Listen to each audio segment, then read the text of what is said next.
Vikings. Ayan, tatalakayin natin dito ngayon yung Marikina River Restoration Launch. Ayan.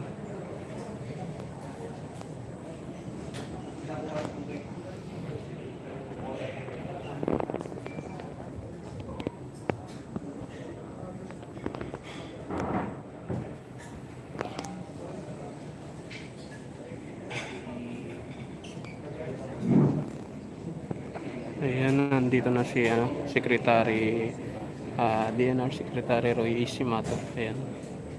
At si Secretary Undersecretary DNR Benny Antiforda at Mayor po ng Marikina nandito rin mga kababayan. Ayun, Sir Carlo de Mesa, good morning po. Good morning sa iyo, Sir Carlo. Ayan, live tayo dito ngayon, sir, sa SM Marikina, sa Vikings tayo. Ayan. Good morning po sa inyong lahat.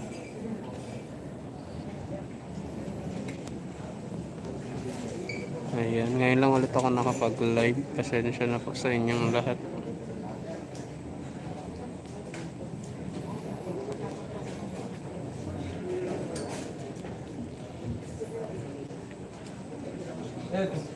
Ayan, si Ma'am Roselyn Dolisan. Hello sa inyo, ma'am. Good morning po. Ayan, live tayo dito, ma'am, sa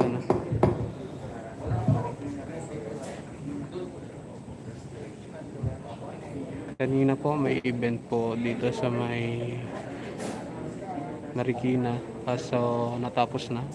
Pumunta na tayo dito. Abangan nyo na lang yung upload ko mamaya. Medyo mahina lang po yung boses ko.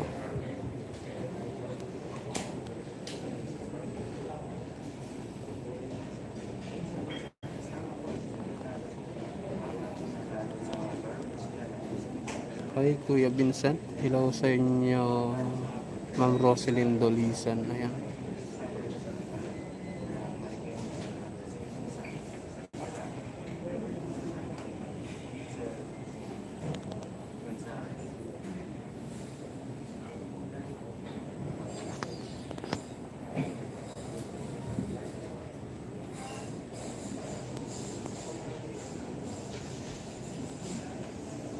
Medyo mauga ang cellphone ko.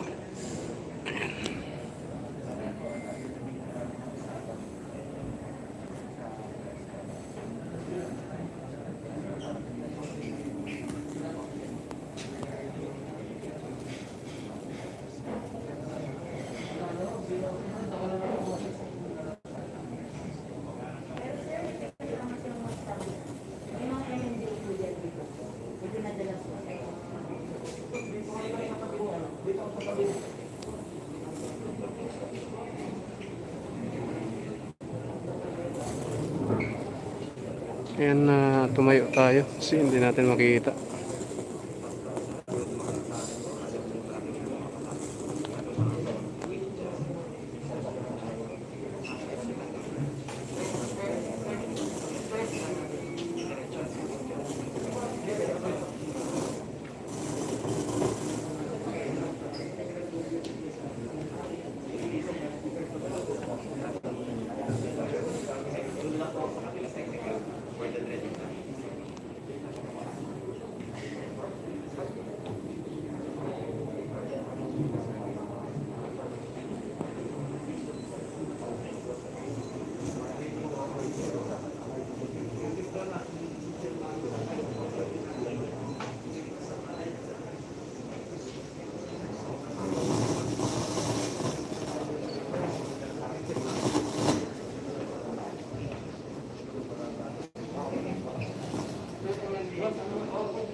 In 2 minutes, we will start the program.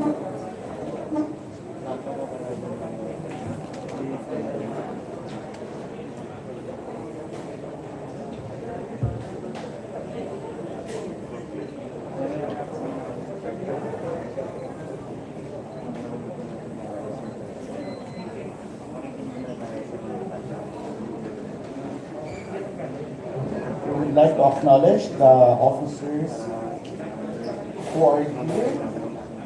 Secretary Roy A.C. Mantu, Marikina City Mayor Marcelino R. Chodoro, Undersecretary Benny Antiporda, Undersecretary Roberto Bernardo, Undersecretary Attorney Jonas Ardiones, Undersecretary Attorney Juan Miguel Cuna, Undersecretary Attorney Annalisa Arte, Regional Executive Director Jackie Kaangkan, Director Maria Matilda Tunchi-Gadi, Assistant Regional Director for Management, Ann O. Orolfo, Assistant Regional Director for Technical Services, Ignacio Almira, Regional Director for Environment and CR, Attorney Don Clemente, Councilor Jojo Banson, Councilor Manny Sarmiento of Marikina, Engineer Jerry Pano, Flood Control Management Cluster, and Engineer Baltasar Murgar, Director MMDA Flood Control. Good morning.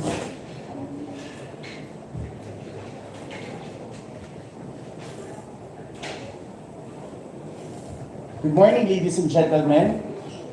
We are gathered here today to hold the press briefing for the Marikina River Restoration launch. Since the creation of the Task Force Build Back Better, TFBBB, was signed by President Rodrigo Roa Duterte in November 17, 2020. Significant stride on the post-disaster recovery initiatives for the river basins of Cagayan have already started to restore areas and ultimately enabled affected families and communities to bring back stronger and better than ever. These initiatives, according to DENR Secretary Roy Simatu, take on a whole of society approach pursuant to Executive Order number 120 and reflect President Rodrigo Roa Duterte administration's priority on disaster risk reduction and environmental resilience, livelihood restoration, national level support in the response system in the community level, and of course, support to the local government in the managing their recoveries. Earlier, we have witnessed the initial dredging activities and planting of the bamboo that aims to make Marikina City another priority area of the Task Force Build Back Better. This Marikina will be flood-free soon. To officially start, may we request everyone to help me welcome Secretary Roy A. Simatu for his message.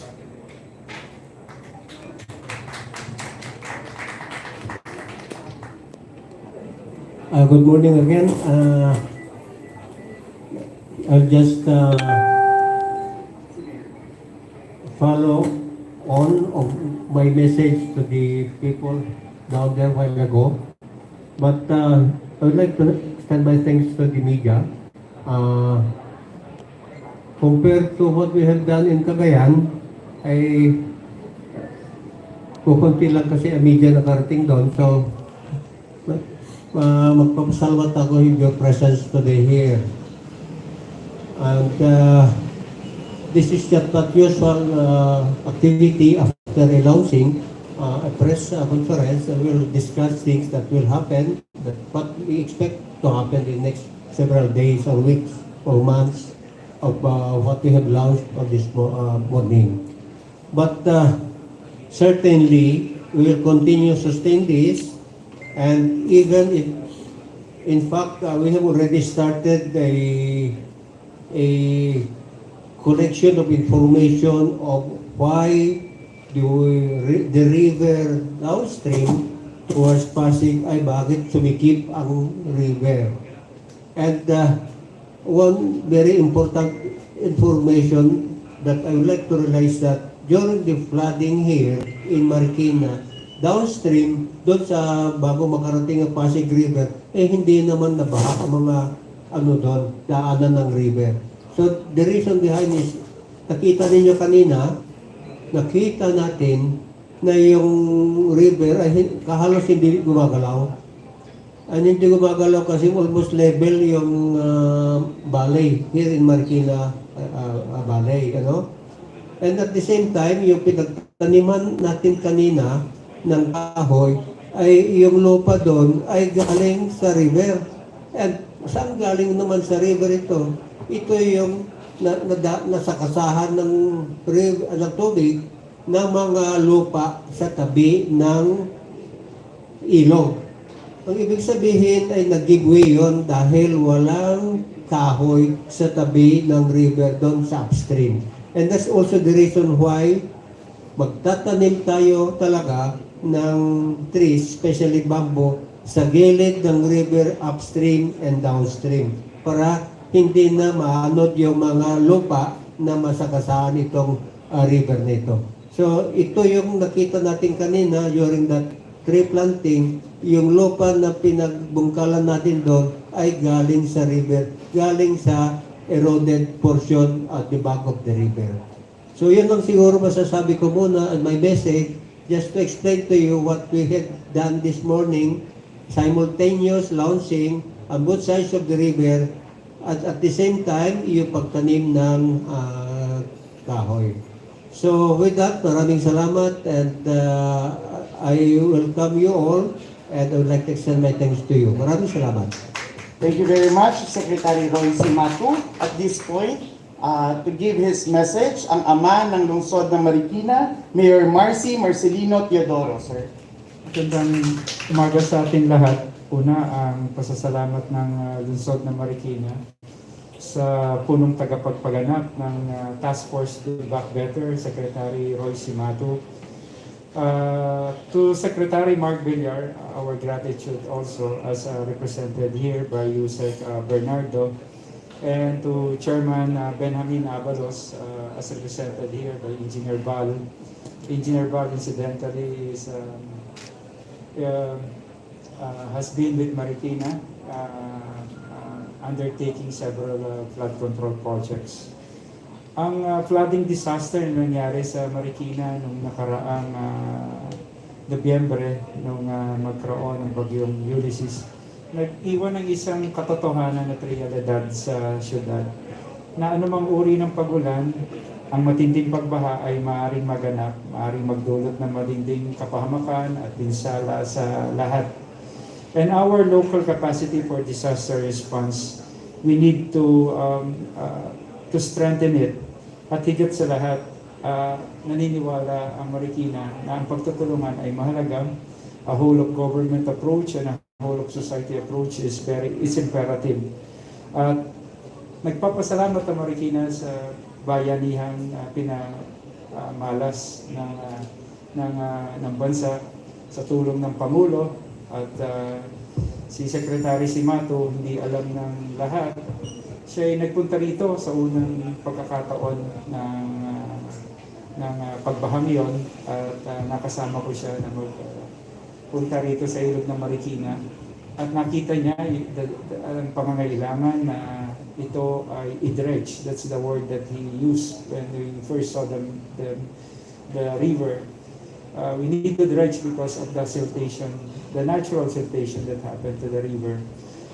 Marikina River being a downstream river, of course, what is happening upstream, the effect will be downstream. So we realize that it's a river system. It's not an isolated river, standalone river. It's a system. So sabi niya, kailangan natin i-dredge. And my impression on that is that dredging will be done to widen the river, to deepen it, to get the correct ratio of the widening and the deepening of the river in order to improve the water carrying capacity of the river, Marikina River, and thus improving its water current velocity. As per our target, and based on the DPWH flood control design, we need to achieve at least 4 meters per second of water velocity for Marikina River in order to avoid flooding in low-lying community. Salamat po sa Task Force Build Back Better for suitable, sustainable, long-term, and effective solutions to the perennial problem of flooding to the city. As we've been emphasizing, this is not simply dredging activity on the part of the DPWH, but this is a Marikina restoration activity. I repeat, this is a Marikina River restoration activity, which will not be done only today or in the next 65 days, but it will be a sustainable activity. As we have discussed yesterday in the Office of the Secretary, that the local government is also acquiring some heavy equipment, dredgers that can be used to continue the dredging activity. And we are embarking on a joint undertaking in planting bamboos of what is suitable for as a slope protection for the embankment of the river. And the city offered a 1 hectare property as a bamboo nursery, so that from that area we could get bamboos to plant for the city. It's not something that we need to buy, that will cost the government so much money, but something that we could help cultivate together in a nursery, and in the proper time we could plant it together. And we're happy also to announce that one of the first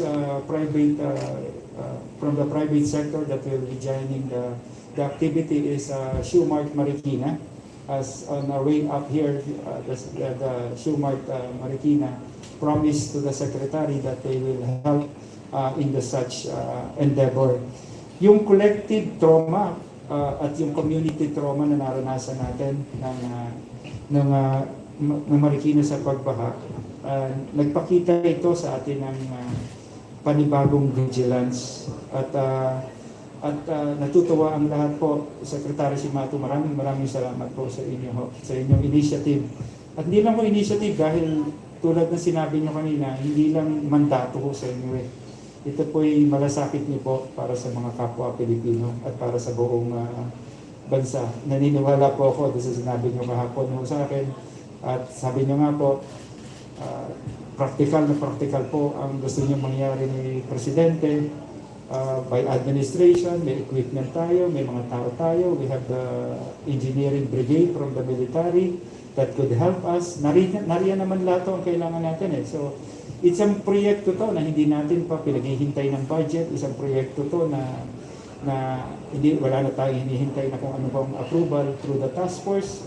We're now moving, not simply to dredge again, but to restore Marikina River to its natural topography, being Marikina River being a downstream river and being a catch basin, being a valley. It's natural that Marikina will be flooded, but the idea really is to mitigate through this dredging activity by widening and deepening the water channel. Marami po akong gustong pasalamatan po, lalo na po mula ho sa DPWH, MMDA, si Yusek Bernardo, kasama po namin siya agad. At let me point also that pag nagkakasama-sama, maganda, dahil kanina o kahapon, ang problema namin ni Secretary, kung saan itatambak o ilalagay yung mga mahuhukay o matatanggal natin lupa. And with Yusek Bernardo suggested that it be dumped inside the city, where we need to improve on some areas here in the city by backfilling the said area. No? Nung naroon kami, within a minute, tinawag ni Secretary si Regional Director Jackie at sabi niya, Jackie, bigyan mo siya ng ECC kasi hindi ka naman pwede mag-dump ng walang ECC. So we could just now we're experiencing a whole of government approach at this point in time. Maraming salamat po, Secretary. Saludo po ako sa inyo. Thank you very much po. Maraming salamat, Mayor Marcy. Ito lang, pwedeng kulatilla lang. Baka hindi gawin ng MMDA yung DK.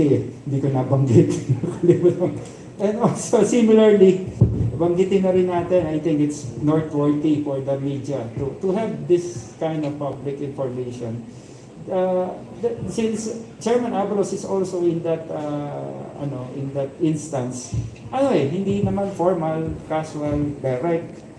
Sabi niya, sige, meron akong budget sa MMDA, yung mga diking nasira do sa Provident Village, and it could be written and it could be announced publicly that by next week, MMDA will start restoring the dike, and with the restoration of the dike, bamboos will be planted along also in that area to further strengthen the area against the disastrous effect of flooding.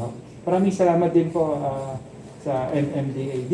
Ito ho nagagawa ng Task Force Build Back Better under the leadership also, of course, of our Secretary dahil sa kanyang malasakit at yung totoong paggawa. Maraming salamat po.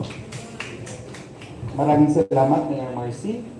Sa pagkakataon pong ito, tinatawagan ko si Engineer Jelly A. Pano for the plans, programs, and its methodology for the flood control in Metro Manila. Engineer Jerry A. Pano from the DPWH Flood Control Management Cluster. Thank you very much. Magandang umaga po sa inyong lahat.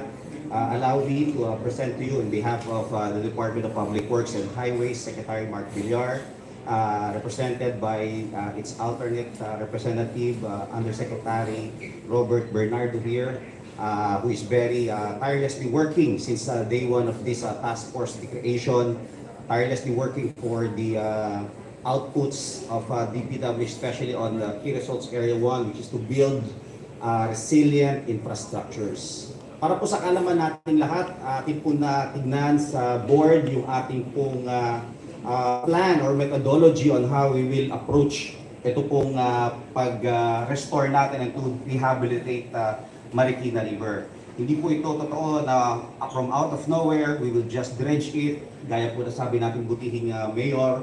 Ito po ay pinagplanuhan, and through concerted efforts and weeks of planning and even months of planning, we were able to come up with this plan. Atin po munang bisitahin ano po ba ang nangyari dito sa parte ng Marikina River during that time.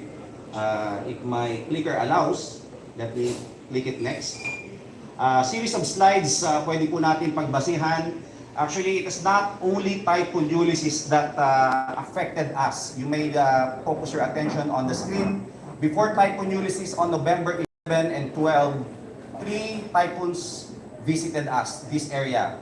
Typhoon Rolly in November 1 and 2, Typhoon Shoni November 6, and Typhoon Tonyo in November 9. So 4 typhoons affected this area of Metro Manila, specifically this area of Pasig Marikina River Basin, that super saturated our area. Ibig sabihin po, basa na ang ating mga tubig, ang ating kabundukan, ang ating catchment area, and with the passing of Typhoon Ulysses, hindi na po kinaya, and Typhoon Ulysses is more than 1:100 return period of storm. So napakalakas po talaga yan. And so we saw the pictures during the time. Next, let's just get to pictures. We woke up in the morning of November 12, if you may, kung naalala niyo po, that Metro Manila was triggered by a very bad typhoon or flooding that is considered to be highest in recent years. Again, ay kumpara kay Ondoy in 2009. Kung titignan po natin, it happened Ulysses in 2020, just a good 11 years. Nakakatakot po yun. Why? In hydrology, there is what we call probability or incidence, the occurrence of high magnitude typhoons. If a 100-year return period flood would occur bukas, delikado po tayo. If it occur within a 2-10-year span, then masyadong malakas po ang magnitude ng bagyo na dumadalaw sa atin. And with the advent of climate change, there will be more intense, there will be more frequent, and there will be more typhoons coming in the years to come. Ito po ang babala sa atin. That's why we saw in the news, nagulat tayo, baha ang Metro Manila, ang Cagayan, and even Bicol region. And these are the hardest hit provinces that we focus on sa task force that we will devote our effort in mitigating these floods. Next. Nakita po natin ang Rosario Ware. Ito po yung dinaanan natin kanina. If you're coming from Rizal and if you're coming from Pasig, ito po ay punong-puno during that time. And even the man-made Manggahan Floodway, which is a man-made channel, actually to divert the flow of Marikina River, wag na natin padaanin sa Pasig because Pasig River, kapag dinaanan pa ng ganitong kalakas na baha, it will inundate the adjacent municipalities and cities in Metro Manila. But even that Manggahan floodway was overwhelmed by Typhoon Ulysses during that time. Next. We also saw a floating barge itself was struck para yan po ay maipit at para yan po ay matrap in Marikina Bridge. It means na ang tubig po ay tumaas, hindi na po makadaan yung ating mga floating barge. Even the main thoroughfare of EDSA, it was flooded during that time, rendering it unpassable, and really total flooding in these portions of Metro Manila. Next. And when we try to map it out, tignan po namin bakit bumaha at saan ang mga binaha. We saw that the red portions, tignan na lang po natin yung red portions. These are the flooded areas during that time. The upstream of the Marikina River headwater, coming from Montalban, yan po ay pulang-pula. Bakit hindi po nakadaloy ang tubig baha na diretso papunta sa Pasig River or sa Laguna de Bay? At some point, there must be some point of constrictions. May pagbara. And we try to map it out and we try to look at it and we identified these areas. Next. There are choke points along the Marikina River Basin as identified by the DNR National Capital Regions. Sila po ay nagkaroon ng ground truthing, drone survey and ground truthing. Ground survey, they saw that these portions actually are the narrowest points of the river. Ano po ibig sabihin nun? If the river is a highway, meron pong mabagal na sasakyan na dumadaloy dito. That's why the slowest velocity or speed of that sasakyan will be the speed of the whole highway. Ganun din po sa ating ilog. Kapag merong point of constriction, nasabi po kanina ng ating butihing mayor that we need a good 4 meter per second. Thank you sir for that very technical understanding. No, sinabi ni mayor yun, nakahinga na po ako. Being a hydrologist, we know for a flood water to egress, lumabas, kailangan po natin a good velocity. And that is the project, the point of this Pasig Marikina River Channel Improvement Project under the DPWH. We will be constructing river walls along this line of Marikina and Pasig River. And we have done the phase 1, 2, and 3. Nasa phase 4 na po tayo this year. And I hope and we pray na ito po ay ma-implement so that we can increase the velocity of our river. Next. And when translated, we saw that from the old Namria map, this is the old map, ito po yung basihan natin ng mga ano ba ang alignment ng ating ilog. We saw that there are constrictions and even sandbars. These are the natural deposition of rivers, accretion of soil, deposition of sediments in the river that form as a landmass inside.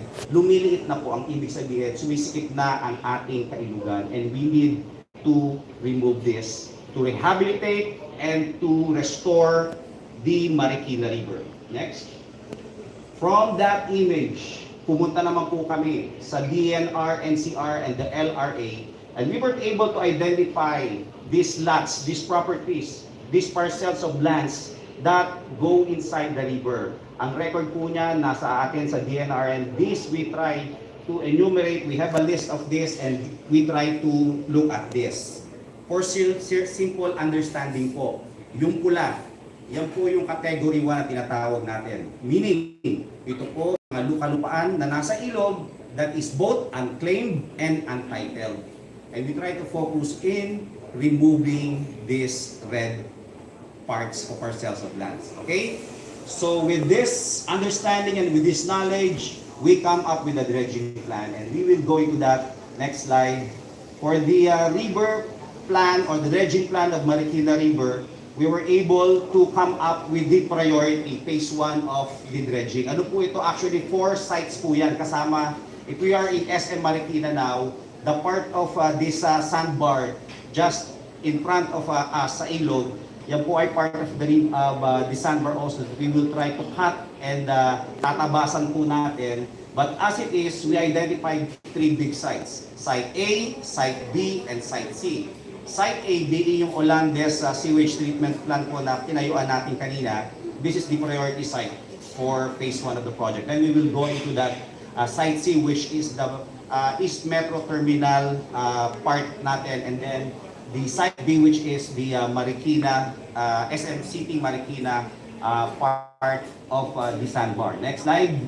If we have to look at each and individual sandbar, makita po natin dyan yung area. Ito po yung tinatawag natin na surface area. But do not be misled. Ang dilingit naman yan, no. Surface area represents only the part that you can see from the satellite image. Just like the iceberg that sunk the Titanic, malawak po ito sa ilalim. In fact, we were able to compute the volume to be dredged for each and individual. For Site A, around 53,000 cubic meter. For Site B, around 25,000 cubic meter. And for Site C, we have a good 15,000 cubic meter. To give you an understanding, ang isang dump truck po is just 10 cubic meter. The big dump trucks. And we are talking here of thousands of volumes of cubic meter to be dredged. Is it an easy work? No, we have to admit. It is a hard work and we will do it systematically with the help of DPWH equipment and with the augmentation of the AAP through its Army and through its Navy, the Seabees. Next. For the Site A, this is the focus that we first focus natin kanina, yung ating pong inaugurate, around 53,000 cubic meter. Next slide. This is the site that we identified. We actually would like to make a limit of 5-meter easement. Kung meron po tayong alignment ng project that will come on later in the last quarter of this year, magsisetback po tayo ron around 5 meters wide so that we will not disturb yung pathwalk doon. We will not disturb the alignment of the sheet pile where it will be driven and where the dike will later stand on. So yan po ang ating alignment. Next. And as we speak, yung ating po mga tao sa ground, they are laying yung mga staka and the pole so that we will be able to identify. Next slide is the Metro East Metro Terminal right under the bridge. Ito po, this also a sandbar form around 25,000 cubic meter. It has to go. Next. That is the condition at Site C. Next slide. What is our dredging design? Ano po ang strategy that we will employ for the dredging? Next slide. For this dredging, ang ilog po ng Marikina, we are very thankful malalim. Around 10 meters or 8 meters on the average ang lalim ng tubig Marikina po natin. But when you go down sa Pasig River, around 5 meters, nagiging kalahati ang lalim. Ang luwang po is around 70 to 80 meters. The design should be around 90 meters. So, what we will do, we will dredge. Huhukayin po natin yan ng 8 meter deep and another 2 meter. For the highest water level, we will allocate a freeboard. Ito po yung freeboard na 2 meters para po hindi umapaw. Sakali ulit dumaan ang isang bagyo na katulad ng magnitude ni Ulysses. So this is the strategy of dredging as presented to us by the Bureau of Equipment through Director Noel Ilaw of the Bureau of Equipment. They prepared this one. Next. Ang mga sandbars and the siltations that we have, yung nakita po natin kanila, that is the ideal condition in a laboratory. But kung titignan po natin ang kailugan natin, it is already silted by its riverbed, masyado na pong mataas at mababaw. And with the sandbars form at both banks, ito po yung ating tatargetin for a 10-meter depth of dredging. And when we remove this will not only increase the water capacity of the river, but will also improve the water quality of Marikina River. Next. For the volume computation, gaano karami ba ang ating mahuhukay For each site that is presented as prioritized, you have the corresponding volume to be dredged. Total volume around 95,000 cubic meter. Next slide. And for the dredging implementation, you may ask, gaano katagal ba ito gagawin? We have here the schedule and the kind of equipment that we'll be needing.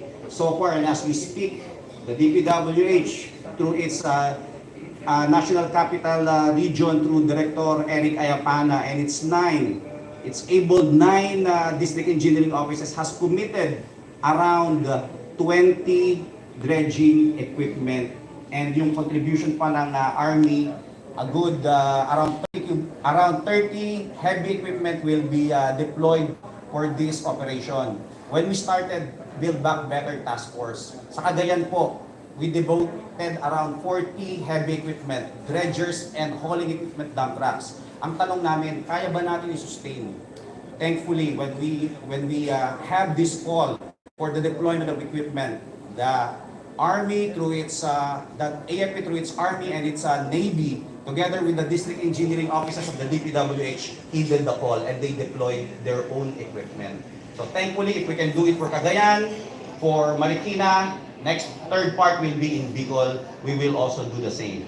The total activities, we have here the amount of equipment and the amount of fuel to be consumed to sustain this dredging equipment. Thankfully po, part of this planning is the allocation of resources in order to sustain this operation. Next. All in all, gaano katagal? We will devote a good 1 to 3 months of operation. If we start by this February, and as we speak, habang nandito po tayo, hindi po ceremonial lang yung nakita nyo kanina, and as we speak, gumagawa na po yung ating mga equipment. And they will be there in the coming days. Ano po makikita natin? There will be dredging operations. There will be hauling of spoil sites. There will be hauling of dredge material to the spoil sites, both in Lupang Arienda that we have identified and in the proposed barangay Nangka by this good LGU, the City of Marikina. Maraming salamat po. And by the end of April, we will see a significant accomplishment of this dredging activity in time. Tama-tama, pagdating po ng Mayo, Hunyo, yan po ang pasukan na naman ng bagyo. That's why we will see the effect of this. And next slide, the methodology to be used, ano po ang gagawin natin? Sige po, this is some sort of a animation. Just click on the next slide. If this is the sandbar, hindi po kasi mainam na we have to allocate areas first, and we divide it into 12 segments or 12 blocks as we call it. Ito po yung strategy natin. First, we will do the downstream. Why? If we do it in the upstream, as presented by the Bureau of Equipment, there will be some flow and it will destabilize the sandbar, making it very dangerous para po sa ating mga operators. That's why we will do it in downstream. And you can see, nakita nyo po yung ating pong ground clearing sandbar natin, hindi po stable. We will do it from the land side. We will allocate excavators, mga backhoe, and then together with the hauling equipment, yung mga dump trucks tatabi, and because these are long reach arm backhoes and even backhoes that can go inside the river and come out, amphibious po tawagin natin yung pwede sa lupa, pwede sa ilog, they will just place it on the hauling equipment to be transported or hauled in our designated spoil sites. Sige po. So you can have an image of what we will do in the coming days. Sige lang po, paki-click. You will see that we will do it block by block. Put it in a temporary spoil bank like that or piling. But if the soil or the ground allows, we can immediately put it in the dump truck. Kasi po, doon nasa Cagayan. Cagayan is all a different riverbed material, sandy loamy, meaning hindi po nahihirapan po yung mga dump trucks natin, especially with the wheeled ones. Nahihirapan po. So for this, nakita naman natin mukhang stable dito. We can always, we can readily put it on our dump trucks to be hauled at designated spoil sites. Next. So there will be also dewatering time. Alam naman po natin that ang hauling natin ay by land. kailangan po natin patuyuan, and this will actually slows the operation a little. Why? Hindi po natin pwedeng ilagay yung parang nilugaw na dredge material immediately into the dump truck at ibabiyahin natin. Tayo po ay pagagalitan ng mga LGUs na dadaanan natin. Magpuputik po. And it will damage the roadway. That's why we have to do it. Let it set for the meantime, care of water, dewatering it before we haul it out. Next. And there will be the equipment to do that. Next. Sige po, animation na lang yan. And siguro yung last part ng presentation will show you the equipment that we have mobilized and deployed so far. Sige po. We have this equipment coming from our DPWH NCR regional equipment facilities in Bicutan na transport na po rito, and you might have seen, nakita niyo po yung dalawang malaking amphibious excavator, and these are actually the ones that will do the bulk of the work. Next. Sige po, so you can just click on it and makita niyo po the equipment that we have. Like I said, around 30 equipment to be deployed in this site. When we started this po, ang sabi sa amin ni Secretary Mark Villar sa DPWH, never leave any stone unturned in terms of flood mitigation and in deployment. Utilize the resources that we have in DPWH in order to assist the flood affected people. Ang totoo po, with this kind of project, many would have a say or two na wala naman kami nakikita, or dapat kalsada or dapat tulay. We can always do those things, those projects. But you know, when it comes to the context of flood mitigation, building a culture of prevention is never easy. Napakahirap po. In fact, the benefits, ano ba yung makikita natin dyan? We might not see it now.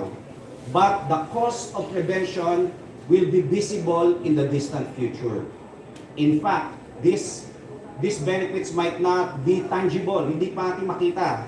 But actually, the benefits will come in the form of the disasters that we will prevent happening in the future. And with that, Secretary Mark Villar, as represented by Undersecretary Robert Bernardo, sir, we have delivered our equipment here. Secretary Roy Simato, we were together in Cagayan, and we rolled out our equipment. The equipment are here again, sir. They are ready for your disposal. Lead us, and we will roll as one. Maraming salamat po.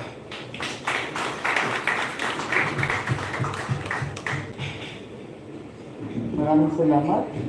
Engineer Jerry A. Pano, Flood Control Management Cluster of the MMDA.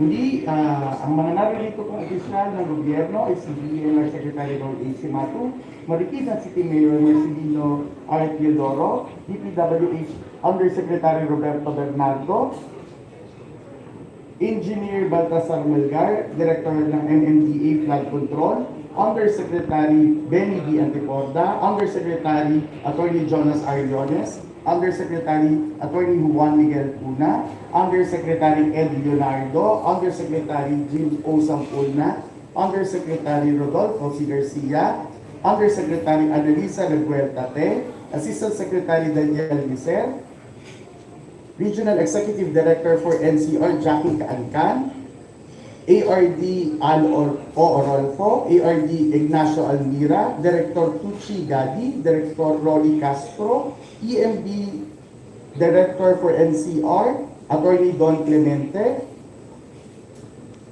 Councilor Jojo Banson, and Councilor Manny Sarmiento of Marikina, Engineer Medel Chua of DPWH Metro Manila District, Engineer Eric Ayatano, Regional Director, DPWH NCR, Brigadier General Gabriel Viray of AFP, and Mr. Melvin A. Cruz from the Office of the Mayor. Sa pagkakataon po ito, magkakaroon po tayo ng open forum at ang magmamodulate po sa atin ay walang iba kundi ang tinaguri ang pambansang basurero ng Pilipinas, Undersecretary Benny D. Antiporda. Good morning, everybody. Question, pakilagay lang sa gitna ng microphone, please, para maano. Hindi, iurong na lang, harap na lang dito. So, pakitaas na lang po yung kamay ng mga magtatanong, please. Okay, please. Felix Tabongko. Yan lang. Okay. Pag-identify na lang. Good morning po, Thank you Felix po. Tambong po from DCRJ. You say good morning, Secretary.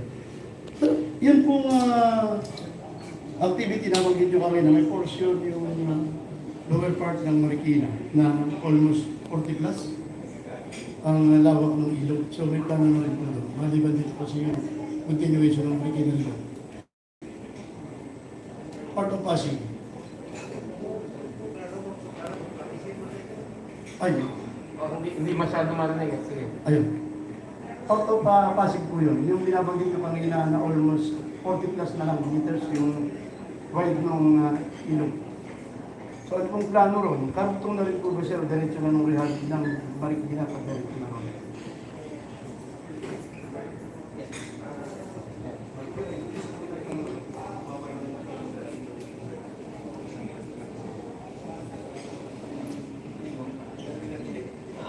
Ganito ano yan, ganito yan. Tama yung sinasabi nilang analogy kanina. Nag-umpisa ka yan sa halimbawa dito four lane dito, pagdating mo doon sa mag-one lane na lang, kasi mag-slow down talaga dito. Pag nag-slow down, bahala ang mangyayari yan. Hanggat hindi niya may tapon uli yung mga tubig, dahan-dahan rin. So yung 40 meters na nangyari ngayon doon sa baba, ayun that caused the flooding dito. Otherwise, kung tuloy-tuloy yan, magkarating ka agad yan, hindi mag-flood dito. Diretso yung tubig sana. Kaya yun ang ating effort. Okay, tinanong mo na yung 40 meters na yun, anong gagawin? Tingnan natin, mawawiden. Kasi may mga iba dyan, may mga informal settlers dyan. Ayan sa may banda Pasig. So, pag-usapan namin dito, yung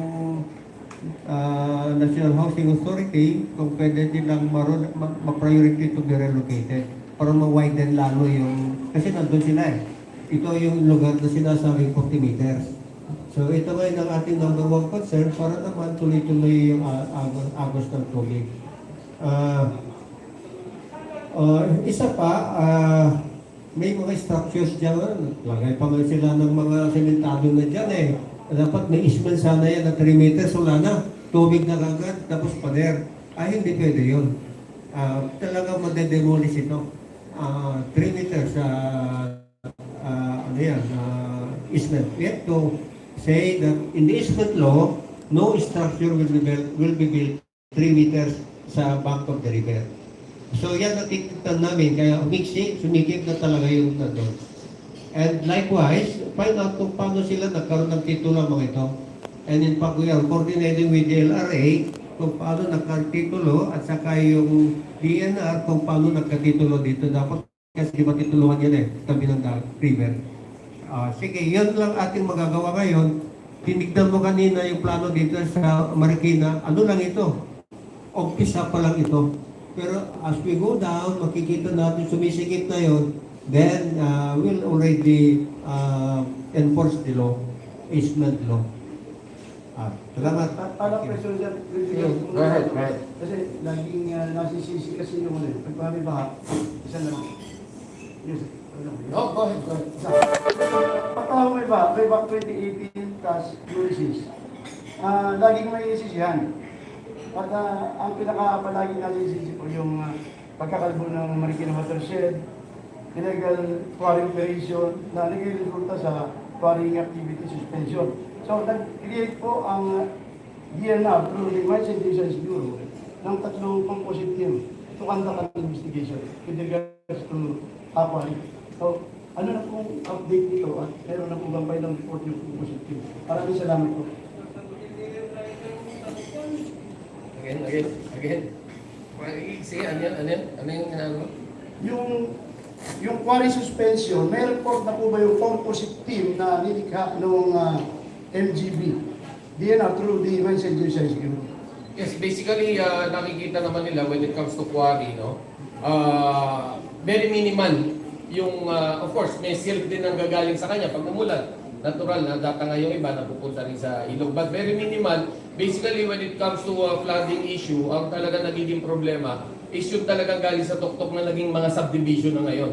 So isang malaking dahilan yan, and of course yung climate change natin, and eto na nga, nire-retrieve natin yung mga easement na para sa bayan talaga. Makikita naman natin, marami na talaga encroachment dito sa ating river, kung kaya ibabalik natin ito, no? Then after that, makikita natin talaga yung malaking pagbabago nitong problema natin sa flooding. Thank you very much po. Okay? Please, next question please.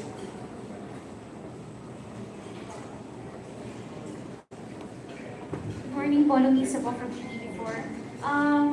Nabanggit niyo po sa tatlong sites, yung Barangay Olandes, parang there are informal settlers po na maaapektuhan. Na-mention niyo po kanina, Secretary, na may plano na po ang NHD regarding this. Saan po ba sila i-relocate? And mga ilang residente po ba yung maapektuhan? Dito sa aming task force, composed mga 14 member secretaries cabinet. And kasama rito yung ano dito, yung si Secretary Escalada, yung NHA po. yes, ito yung relocation na pagre-relocation sila.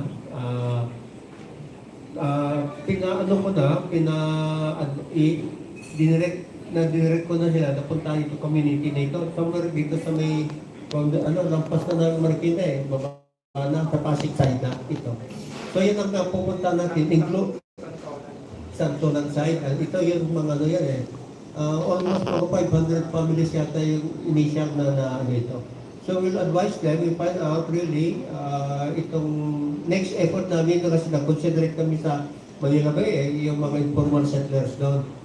This time, I think this will be first step talaga na mangyayari rin dito because of the flooding dito. Ang nagpla-flooded dito sa Marikina River, pero yung mga nandun, hindi sila nagpla-flooded doon kasi yung mga informal settlers. Pero kung paluwagan natin yan, hindi na masyadong mag-flood dito. So ito ngayon ang gagawin natin. We'll make a program for the relocation. Now, it depends now on the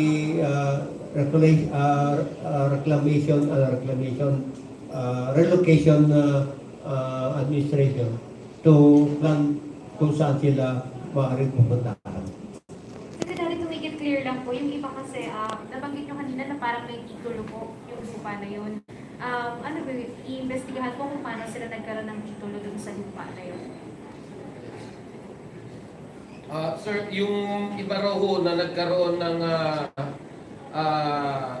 ng titulo, yung kanilang lupa, na alam natin hindi naman dapat magkatitulo, i-investigahan daw po ba natin?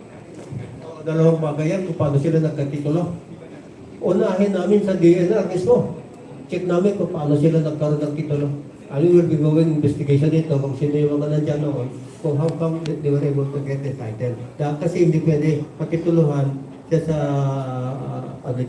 during the time na magkakatituluhan. So pangalawa, tignan rin natin kung what happened along the way. And they are in fact, dito sa Marikina River, lahat ng mga titles niya, nakunan namin lahat. And in fact, part of the river dito may titulo Yung tubig na mismo, may titulo na yan. Kasi minsan nagbago yung yung kurba ng river. So, dati may titulo ito ng tubig na, yung wakante naman sa kanila, naging titled down as what. So, meron yata way of legally doing all these things. Last na po, Secretary, yung budget na lang po for this project, how much po yung budget natin and saan po natin na po? Kasi pinirmahan ko na po yung how much po yung budget for the restoration po ng Marikina? Or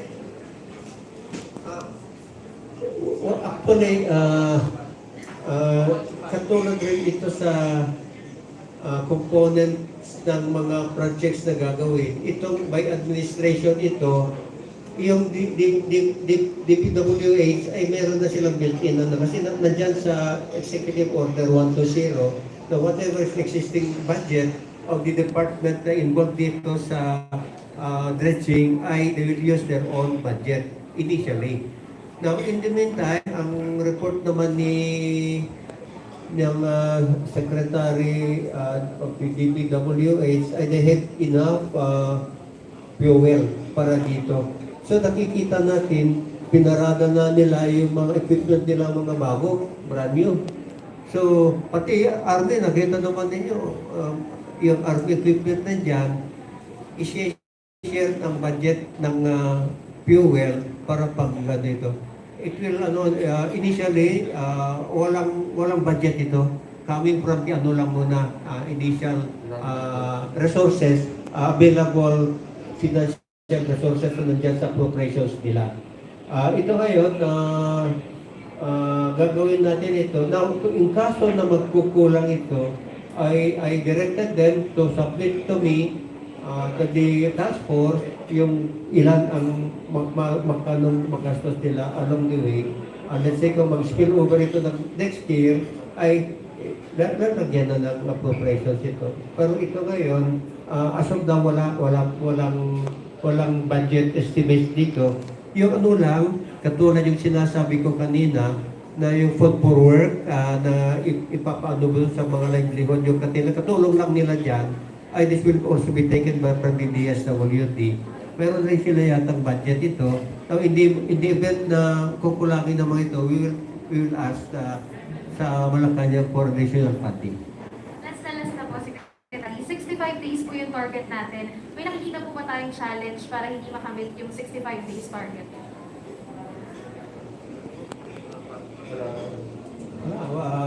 Ang challenge na lang rito is really to do something for the river na talagang restore natin, dadagdagan natin ng lalim para mas malaki quantity ng water volume na ma-absorb ang river during a downpour kasi mababad na kasi yung mga iba parte ng river. Titignan natin lahat yan, the challenge, at saka yung ating masolve yung mga illegal structures sa tabi ng river. These are the challenge as far as you are concerned on the DPWS side, at saka yung the legal way for telling them to be relocated naman dito sa mga informal settlers. Thank you. From the Libyan, sir. Good morning. Nilang number from the Electric. Itatanong ko lang po kung yung nasunod po yung proper alignment na hinihingi ng LGU ng Marikina. Kung yun po ang susundin natin. Yung proper alignment daw na hinihingi ng LGU na Marikina kung nasunod daw po. Yung alignment daw po ng river. Ang sabi ko nga, yung alignment depends on the history of the river kasi gumagalaw yan. Now, itong alignment, we have several documents. In fact, we have documents at the Cadastral Survey of 1911. Nandyan yun. Nandyan yung mapa ng river na yan Saka kung kaninong lupa ang mga nandyan Now, nagkuha rin kami ng alignment using the satellite in 1980. Then, from 1980, every 5 years, nandyan yung satellite photo na gumagalaw Yung, so, ngayon ay every time na may nagbabago yung katulad rin sa Cagayan River, minsan dito siya, tapos lilipat siya. So ito ngayon yung mga pinag-reconcile na nila ito, tapos with the involvement of the local government units. So ano naman yan, nagre-reconcile mo kaya, pero yung sinasabi mo, what could be the proper line na ngayon?